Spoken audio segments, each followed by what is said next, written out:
You are Locked On Bulls Postcast, part of Locked On Sports Chicago on the Locked On Podcast Network. Your team every day.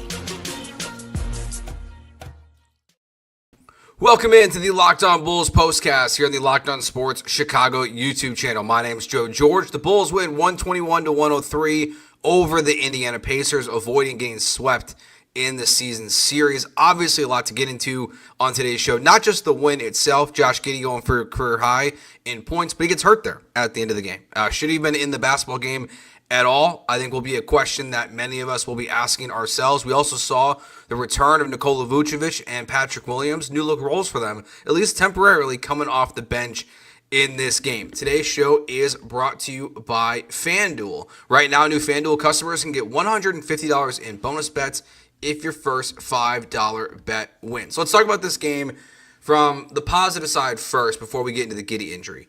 The Bulls, it's 27-27 at the end of the first quarter, and then they really take advantage of the Indiana Pacers in the second quarter, who were just terrible from the shooting arc. I mean, they couldn't hit anything. They couldn't hit threes. They couldn't hit twos. The Bulls outscored them 40-21 in the second quarter, and the Bulls really never gave up the momentum after that. There was a couple moments where it felt like it was getting a little tight there. You know, got back to a 10, 11-point lead for the Bulls. It was at 1.21. So the Pacers were doing some damage without Halliburton out there, but they were never really ever able to close the gap. And now the Bulls have won 3 straight games. They're going to be 4.5 games up on the Philadelphia 76ers. They're now 2 games behind the Miami Heat for the 9 seed. So at one point, it was keep track of how fast they fall to the play-in tournament. Now, the lottery stuff has changed. The play-in seeding has changed. I mean, the 8 seed is within reach. The Bulls, they've got a tough schedule coming up, so it's probably not going to last. And if Josh Giddey's going to be out for a while, and Lonzo Ball's not coming back anytime soon, it'll fall back to earth pretty quickly here. But at least for now, they're closer to the Miami Heat and moving up in the standings than they are falling out of them because with the way the Philadelphia 76ers are playing. And I don't think that's going to change, at least from the 76ers perspective. But Josh Giddey gets 29, Coby White gets 29 points. So both guys continue to play really good basketball of recent. They're playing well together. Now, really, it feels like the story of the game, and we're going to get right into it. What are you going to be talking about after this game? This is what you'll be talking about.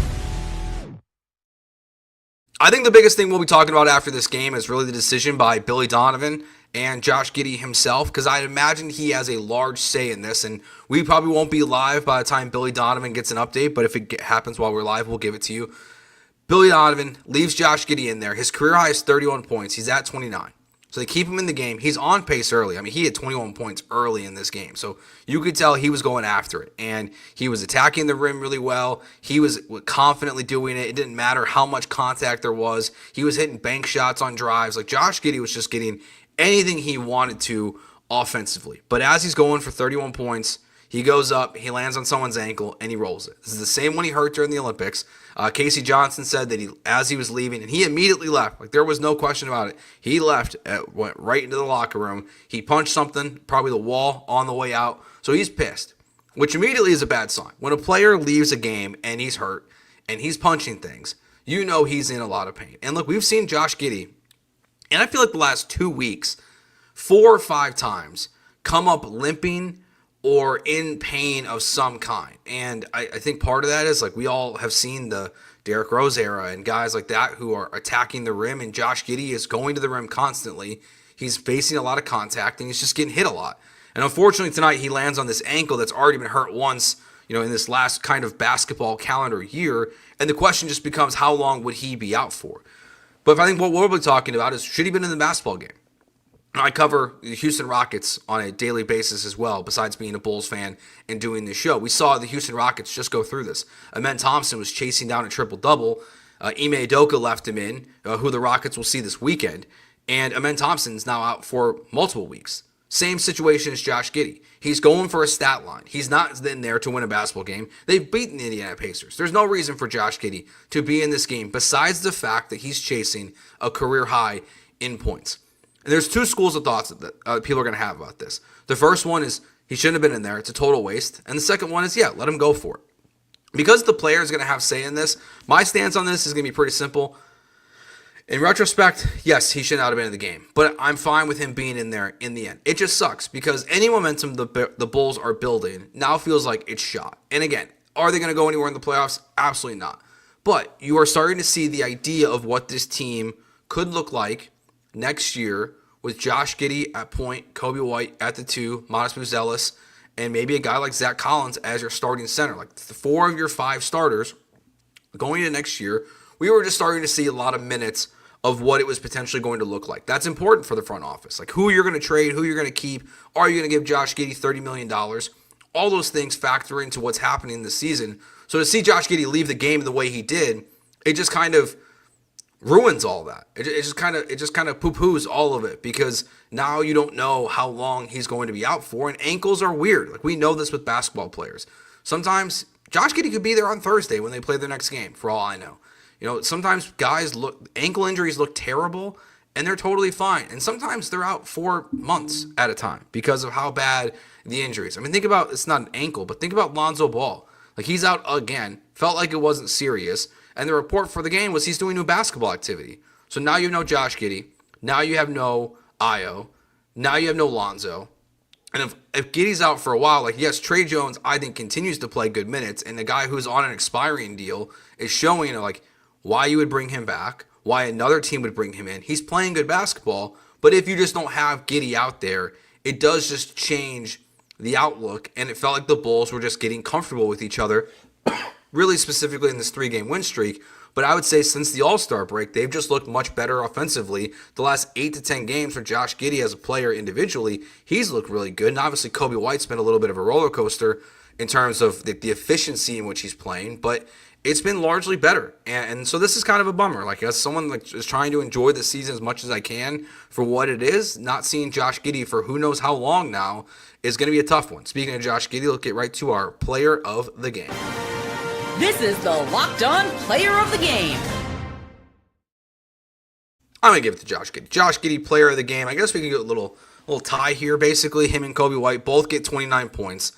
Josh Giddey, 29 points, 10 rebounds, 4 assists. Coby White, 29 points, 7 rebounds, 4 assists. So both those guys played really well. Josh Giddey had a block as well. So you're just getting a good offensive efficiency from both these guys, both of them attacking the rim as well. It didn't feel like the Bulls were settling for a lot of threes. They only took 33 in this game. They shot 36% from the three-point line. So just an interesting way to watch this game unfold. And again, just disappointing now that Josh Giddey is going to be out for who knows how long for the Chicago Bulls. Obviously, we only do these post-game shows, so make sure you subscribe to the Locked On Bulls YouTube channel. They're doing great work every single day, so they'll have the latest updates on what's going on with Josh Giddey as well. Not just their YouTube channel, but also the audio channel as well, Apple, Spotify, wherever you get your podcasts. You can check out both our shows and their shows, all in the same audio feed for all the Chicago Bulls content that you need. When we get back, let's talk about a little bit more of this game. We'll get to the turning point of the game and kind of what it looked like for Nikola Vucevic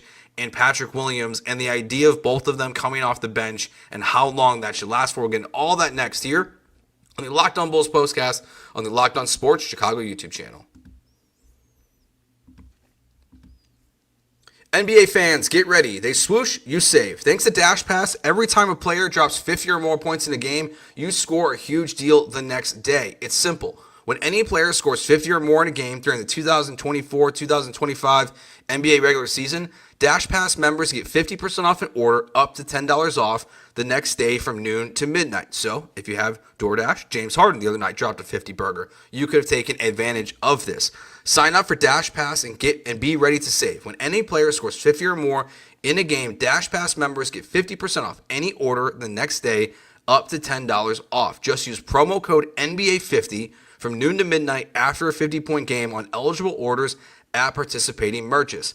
Merchants must have an active Dash Pass account. Terms apply. Visit DoorDash to learn more. Today's show also brought to you by FanDuel. March Madness is here, and FanDuel is giving you the chance to get in on the action like never before. Right now, new customers can get $200 in bonus bets Win your first $5 bet wins. That's 200 extra bucks to use on everything from buzzer beaters to Cinderella stories and even who's cutting down the nets. I'm looking at the Houston Cougars this year. That's a team that I keep an eye on pretty frequently. They're really good. LJ Crier's been balling of recent, and it just feels like this is the year that Kelvin Sampson might actually be able to get this thing done and get the Cougs to a championship. So not a big Cinderella story, but the team I like the most in the tournament this year. So visit FanDuel.com and get in on the college hoop action all tournament long. All right, before we get to the return of Nikola Vucevic and Patrick Williams, let's get to the turning point of tonight's game. Time to reveal where the game was won or lost. It's the turning point. So obviously in the second quarter, the Bulls, like I said, they had pretty much their way with the Pacers. The Pacers score, and the Bulls, well, they couldn't stop. I think there's two moments in this game that I would put as the turning points of this game. The first one here, to go up 58-45. Coby White puts that nasty crossover step back. He does the pump fake. He gets the Pacers player up in the air, goes into the contact, hits the 4-point play, and that put the Bulls up by 13 points. So I think that's point number one. Here's the other one that I think is important in the second half. So the Pacers are starting to figure it out a little bit. They hit a three. It's all of a sudden it's an 11-point game. Coby White immediately on the next possession goes down, drives to the hoop, faces a lot of contact, gets the bucket and the and one to make it back to a 14-point game. The Pacers come right back down. They score again, an easy 2-pointer. Kevin Huerter then immediately follows that up with another 3-pointer of their own. So that's where it feels like the Pacers are on a 12-2 run at this point, and it feels like the Pacers are about to come back in. The Bulls are going to blow this lead. This thing's over. But those two plays there, I think specifically from Coby White, Kevin Huerter, to stop that thing from really collapsing on itself and just being able to answer offensively are the turning points of tonight's game. Again, Josh Giddey, who knows how long he'll be out for. Something we'll all be keeping an eye on now for looking at the Bulls the rest of the season. Now, tonight we did see the return of Nikola Vucevic and Patrick Williams. Both these guys didn't play a ton of minutes. You know, we saw Vuce ended up playing 24 minutes. Patrick Williams only played 13. So we'll start with Patrick Williams. He's the interesting one, I think the more interesting one, because of the two, and you're going to say, okay, who is most likely not going to have like a really defined role as, let's say, Josh Giddey was healthy, Lonzo Ball gets healthy. Who's going to fall out? Trey Jones is someone to keep an eye on, but also we saw Julian Phillips continue to have a good minute rotation. He's the guy who didn't fall out of the rotation in this game. 17 minutes in tonight's game for Julian Phillips. So Patrick Williams only a small contributor. I hope that doesn't change at all. We don't need to see Patrick Williams with this group of players. So as you think about him coming back from injury, they can really work him back in slowly. We already saw them move him to the bench and him look better. But I'm all good with a Patrick Williams major pullback in minutes the rest of the season. And then we have Nikola Vucevic, played 24 minutes in this game. The fallout from that one, Jalen Smith did not play. Coach's decision. So he seems to be the odd man out in the rotation. That's the right decision. That is the right decision. Now, if you want to have Jalen Smith minutes over Patrick Williams minutes, you can sell me on that. I know they don't play the exact same position, but like you can find a way to make it work. I know Billy Donovan does not want to play Zach Collins, Nikola Vucevic, Jalen Smith together at any point. They're all just kind of out there individually. They're never on the court together at the same time. But Vuce falls up, drops back significantly in minutes. 24 minutes in this game. Also, fine with that. So I'm good with Jalen Smith not being a player on this team. I do like what he's brought. Sticks has been fun this year.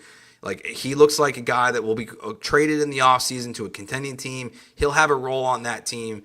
But at this point for the Bulls, there's no need. You don't need to play him. Play Zach Collins, play Vuce, see what you've got there. So in case you get through the offseason and Nikola Vucevic can't be traded again, at least you have an idea of what this roster could look like if you're stuck with him in the offseason. But mainly, I don't want to see Zach Collins leave the starting lineup.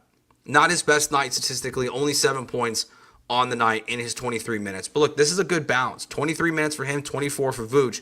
So it's not like we saw Vuce, playing a ton more than Collins or vice versa. They played the same amount of minutes in this game. I think that is a great strategy for the Bulls. Split the game in half. Collins plays half. Vuce plays the other half. Everyone goes home happy. You get to see what it looks like with Vuce, who's coming back from an injury. You don't have to rush him back. He might overtake Zach Collins at some point. But again, I think the Bulls have been more fun. I think they're playing better. I think they're playing at a better pace with Zach Collins out there. And I just don't think that, if it's not broke, don't fix it. I don't think there's a need to put Vucevic back into a heavy rotation where the way this team stands right now. It's totally unnecessary to do that. And not like Zach Collins had a great night to prove that to everyone, but he's good enough to where I'm totally fine that he will do that. Now, as I say that, Billy Donovan just told the media, remember this is live, so I'll defend myself here for a second before you've already heard this. Billy Donovan said Nikola Vucevic will eventually return to the starting lineup. I disagree. I don't agree with that. Zach Collins should be in the starting lineup the rest of the year. I'm totally fine with that. The Bulls are going to be doing more tests, Billy Donovan said, and imaging to determine the severity. It is a sprayed ankle for Josh Giddey, so they won't know until they get all that stuff done. So hopefully in the next couple of days, maybe by the time we have our next postcast on Thursday, we'll have a better idea about how long Josh Giddey is out. But I would assume that for this next Bulls postcast show, we will be doing a recap show in which Giddey, Ayo, Lonzo, none of them are in the starting lineup. So maybe Vooch and Zach Collins will actually play together. Like maybe this is what spurs that change that Stacey King was again talking about on today's broadcast. Something I would have liked to see throughout the year, and just something that the Bulls have just decided that they're not going to be doing at any given time. So the Bulls win 121-103. Josh Giddey hurt, but 29 points. Coby White, 29 points. Only took 6 3-pointers. Forgot to mention that earlier. I do like that as well from Coby White. He's at his best when he's attacking the hoop. He can be a big guard. Like, he doesn't matter the contact that he's going through. He should not be ripping threes left and right. He just doesn't need to do it, especially on a night when he was like 0 for 8 like the other night. So this was a good performance, good bounce back for Coby White. And the Bulls currently sit 2.5 games back, it looks like officially. 2.5 games back of both the Magic and the Heat, and 4.5 games up on the Brooklyn Nets and Philadelphia 76ers. So they continue to be locked in to that 10 seed, but they are not far away from chasing down the Miami Heat and the Orlando Magic. They will play the Brooklyn Nets in their next game, so if there is hope for the Brooklyn Nets to be the team to catch the Bulls this year so they don't make the play-in tournament, that's probably it. But even with this tough stretch that they've got coming up at the end of March with the Lakers, the Nuggets, the Lakers, the Mavs, they're not tough right now. They had 7 guys the other night. And then the Thunder. The Bulls feel like they're locked into that 10 seed, man. And they might even find a way, based on what's going on in Miami and Orlando, with all the injuries that Orlando is dealing with, to find a way to move up in the play-in and playoff standings. So that will do it for us. Thanks for checking us out, the Locked On Bulls Postcast. Remember, this show, next basketball season, will move to the Locked On Bulls channel. If you haven't yet, so subscribe to Locked On Bulls on YouTube, as well as Locked On Bulls, wherever you get your podcasts.